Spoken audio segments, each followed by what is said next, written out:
उपमुख्यमंत्री शिंदे सागर बंगल्यावर दाखल झालेले आहेत। एकनाथ शिंदे वर्षा बंगल्यावरून सागर बंगल्यावर दाखल झालेत। एकनाथ शिंदे सागरवर फडणवीसांशी चर्चा करणार आहेत। आताच्या क्षणाची सगळ्यात मोठी बातमी आपण पाहतोय। उपमुख्यमंत्री एकनाथ शिंदे सागरवर दाखल झालेले आहेत। एकनाथ शिंदे देवेंद्र फडणवीसांच्या भेटीसाठी सागरवर दाखल झालेले आहेत।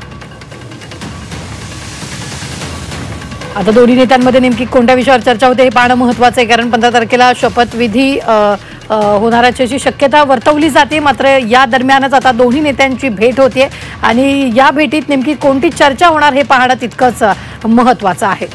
उपमुख्यमंत्री एकनाथ शिंदे सागरवर दाखल झालेले आहेत, तर शिंदेंचा ताफा फडणवीसांच्या सागर बंगल्यावर दाखल झालेला आहे। ही आताच्या क्षणाची सगळ्यात मोठी बातमी आपण पाहतोय। एकनाथ शिंदे मुख्यमंत्री फडणवीसांच्या भेटीला पोहोचलेले आहेत।